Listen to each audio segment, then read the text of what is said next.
We're beginning by having a conversation with former Senator Rick Santorum, who needs no introduction. Rick, thank you so much for joining us. Anytime I have a chance to spend time with Kayla, it's a done deal. I'll do it. Well, likewise with you. There's so much I'd love to talk to you about, and this is high on the list. Talking about paid family leave. For starters, how did you come to make this a priority? Because a lot of people obviously don't necessarily associate conservatives with paid family leave, including conservatives. Yeah, well, I mean, let me give you a little history. I mean, when I was in the House of Representatives during the Clinton administration, the Family Medical Leave Act was on the floor, and obviously it passed, but I voted against it because I saw that as an unfunded mandate, if you will, on the business community, and felt that there were better ways to approach it, more conservative ways to approach it. Now here I am, 20 years later, and supporting paid family leave. You say, well, how do you get there? How do you go from opposing it? I don't think I have the reputation of being a politician that evolves. And so how did this evolution take place? Yeah. Yeah. As one person said, one of the great minds of the 13th century. I mean, that's what I get called. So I'm not necessarily known. It's a good century, Senator. But the reason is because the way we approach the issue. Well, two things. Number one, the way we approach the issue. Number two, what's happened to society. I mean, we are now looking at record low birth rates. We're looking at record lack of family formation. We're in a whole different situation than we were many years ago. But more importantly, it's the solution that I'm advocating. We're going to talk about today is a conservative solution. So it's not that I was against. I mean, heck, I wrote a book 15 years ago called "It Takes a Family."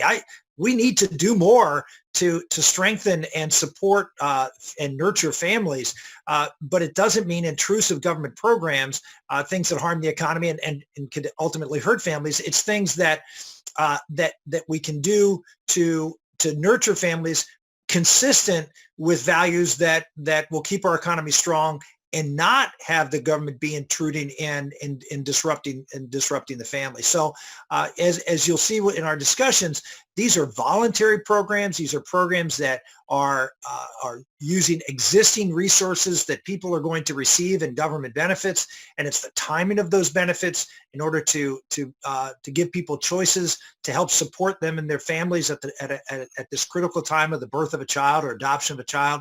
So it's not new money. It's not new taxes. It's flexibility with existing programs, and it's using them in ways that can better help families deal with these problems. So that's number one. Number two, and I'm known for my long-winded answers, so I will just I'm going to confess right up here front. But the second thing is, I have been involved in conservative policies, public policy development for almost 30 years now, and one of the most consistent themes that I have seen among conservatives is we see a national issue on the rise.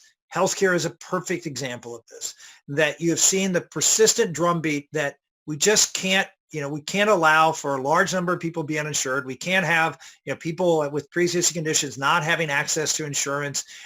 These were issues that have been around for 30 years, and Republicans' approach was, let the market solve it, let the market solve it. And the market wasn't solving it. You can say, well, government had a role in that, whatever it is. The bottom line is the market wasn't solving it. And some of us were putting forth proposals to try to deal with this issue, but we kept getting pushback from our more conservative brethren that, this is just big government conservatism. Here's the problem. If we don't solve the problem with innovative approaches that maintain the market system and respect families and respect individuals, then the left is going to move forward and they're going to do it. And eventually the steam will come out of the kettle and you get Obamacare.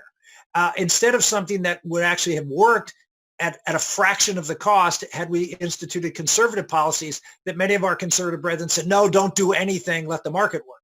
So I think this is another situation where the left has a big government solution, lots of money, very intrusive, I think can potentially destructive of, further destructive of family cohesion and unity.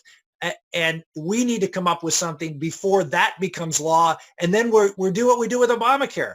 Okay, we'll spend that much money now, which is 10 times what we would have spent if we had solved it in the first place. We'll spend that much money now and we'll try to make it more conservative. Let's not just keep responding to bad policy proposals that get passed by the Democrats and trying to fix them. Let's try to do something at a fraction of the cost that actually works the first time.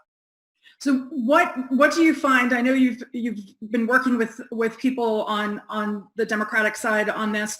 What are the common grounds where you can really come together, and what are the deal killers for you? Yeah, I mean, I've sort of taken the position. I think most Republicans have taken the position who support, paid family leave, which is the generic term. More specifically, paid paternal leave. So it's there. When you talk about paid family leave, you're talking about potentially, caregiver leave, sick leave, in addition to paternity leave. I mean, there are all sorts of quote leave options in the Family Act, which is the Democrats' proposal, that has 3 or 4 programs to take care of different types of leave that you might want to take. What I think Republicans have a consensus. Those Republicans that support this, I should say, who have consensus, is really focused on the issue of paternity leave. And for a lot of reasons, but I think the most important is it's the most consequential that has the least other options to take care of the problem. I mean, sick leave is sort of, there are lots of sick leave. Most businesses have, PT, I mean, personal time or sick leave. There are all sorts of, obviously workers' compensation. There's all sorts of ways to take care of someone who's injured or someone who's sick, but there isn't really, a widely popular or widely used program for paternity leave that's paid. Lots of businesses, of course, because of family medical leave, give people time off work, but it's not paid. In fact, the people who need it the most, who are lower and middle income, almost have no access to paid leave because they don't get it through their employment, where that's not the case with sick leave. It's not the case with other types of leave.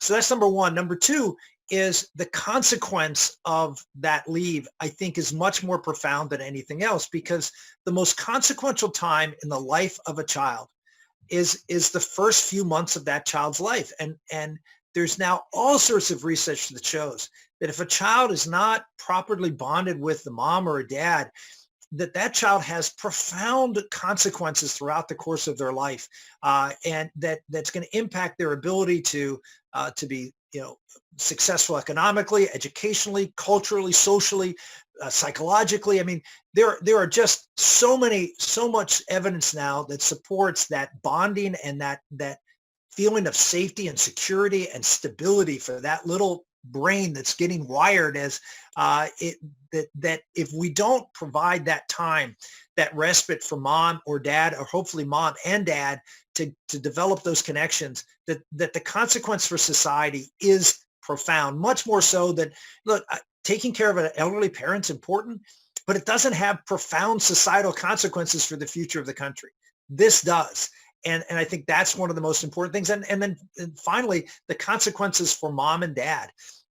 We see over half of the children raised in America today are not going to have a father in the home. 75% of children in poor neighborhoods are born out of wedlock. Having that paternity leave available so fathers bond with their children. Moms naturally bond with children because they're carrying them for 9 months. Dads don't. Dads need to see and hold and touch that baby to feel that connection. And that connection, during this time can be very, very important, as how much dad will stay around and be involved in a positive way in that child's life. So there's just so many deeper consequences to this leave than these other leaves, that we need to focus the scarce resources and the effort on this particular area. And what you're talking about too, besides being conservative, isn't it absolutely essential for pro-lifers to be talking about this seriously? Because frankly, what we sometimes refer to as the, slander against pro-lifers if we're not talking about how to help those families after that child is born, the left has something on us here. And look, one of the most legitimate things that I heard the left say when it came to the issue of abortion, and maybe I should say the only legitimate thing that I heard the left say when it came to the issue of abortion was, all you care about is the baby being born. And you don't do anything to help afterwards. And now, that's not true anything, but the reality is we certainly did not step up to the plate as pro-lifers. My daughter, Sarah Maria, who you know very well, Kayla, just went to work for a crisis pregnancy center. I couldn't be more proud of her in the work that she's doing. And to me, that's ground zero in to push back against the left who says we don't do anything. In fact, there are hundreds and hundreds of centers now across America who are doing lots of things to support women in a situation with a difficult situation with an unexpected pregnancy. So that's number one, but there's more that we need to do. And this, again, going back to a book I wrote in 2005, It Takes a Family. One of the things I've said that Republicans don't do, particularly many of our more libertarianish conservatives, is we tend to focus just on economics, and we don't focus on another vitally important part of capital formation in America, which is human capital. And we tend to focus on everything is dollars and cents and growth and what are our taxes, what are the regulations, and not focusing on the most important small business in America, which is the family. We as conservatives always talk, how important small businesses. We got to do something to help small businesses. Well, how about helping the small business of the family and making sure that business can be economically viable, and that we provide real options for healthy marriages and healthy child rearing that is going to build the next generation of Americans who are going to elect the presidents and build the economy and educate the future. Those things are, unfortunately, among many conservatives, are not placed are not as highly valued. And I think one of the things that I'm excited about and have decided to take a bigger role in this is to try to draw attention to this sort of whole area of family policy and what we can do to strengthen our country. Because look at this next generation. I mean, you have most of them not believing in God, believing socialism is better than capitalism. We haven't done a very good job in that part of the pro-life movement of nurturing the next generation so we can have a future in America. When you've been talking about this for a few years now, in a big way, what is the most common objection you get from conservatives, or have you been encouraged by some of the receptivity people have to it? Yeah, I think that the groups that are most pliable when it comes to this issue, that will be willing to listen and actually come along, are folks who are in the pro-life community, who are in the pro-family community, because the argument that I was making truly resonates with them, and they recognize the value and importance of family and the value and importance of parents being engaged and involved with the raising and nurturing of their children. So I think pretty overwhelmingly that group, while initially skeptical because the idea of government being involved in raising and nurturing your children, when they see that it's voluntary, when they see that it's existing program, that's no new taxes, and that we're really just talking about how families can take the benefits that the government is providing them already and shape it in a way that best meets the needs of their family, they don't have a whole lot of objections to it. But then you have a lot of folks, again, that are not on the social conservative spectrum, who see this as quote government, more government interference, more government involvement in issues that should be left alone. The problem is, and the argument I try to make to those people is, the government isn't neutral right now. I mean, the government is doing a lot of things that undermine the ability or the incentives for fathers and mothers to stay together and nurture and raise children, that we're not providing the support that we would provide to a small business, with all sorts of, tax incentives to stabilize and give them a good head start in their business. So, when there's going to be, quote, losses, we have all sorts of provisions that help, steer investment to private businesses and give them tax breaks. But we don't really focus so much on the family side. And again, I would say that the biggest argument is, we don't want government involved in this. And I guess my counter argument is, it is. Now it's like same thing with healthcare. We don't want government involved with this. It is. Now, how are we going to shape it in a way that makes it work? And that's what we're trying to do. And I do think there's so much opportunity to not only for people to realize that, okay, we have more things in common. I mean, the way this issue polls is amazing. But also, law is a teacher, right? So when we start focusing on the fact that, yes, this is the most essential part of human life here, to have that bonding happen. And also the fact that, we're talking about adoption in the midst of this, another thing that pro-life conservatives don't do enough of. And so I think we're really stepping up to the plate in serious, urgent ways by talking about this issue and insisting something happen. Absolutely. And, the line you said at the beginning there, law as a teacher is so important. And that, we always say that with respect to abortion, that, that the law there is a teacher, and it's a terrible teacher. But when we talk, having the discussion is so important. The fact that, we could be having a discussion hopefully next year, and maybe even in a bipartisan way, at least I hope it is, on this issue. And we highlight all the things, just the discussion that we've had, to have that as a national discussion, and have it as a national discussion without the typical acrimony that you would see in a lot of the issues that we're dealing with. Because while the left wants to do other things in addition to what we're talking about, the left generally agrees with the points that I'm making. I don't think you would find too many people on the left who would listen to the things that I've talked about as to what a parental leave program should be, and take issue with any of the points supporting why we should have this. I think they would agree with, if not all of them, most of them. That's a very strange, it's a very strange thing to happen. And that might, and at least it should, get notoriety, and hopefully we can engage, the media and Hollywood and others, and with a real sort of larger than life effort to focus in on why this is an important part of a healthy America. And again, I don't see anything but benefits from doing so. Senator, since you were such a critical part of it, does this feel a little bit like welfare reform to you? Not as much, because I don't think, going back in the day, that the left was at all engaged in that.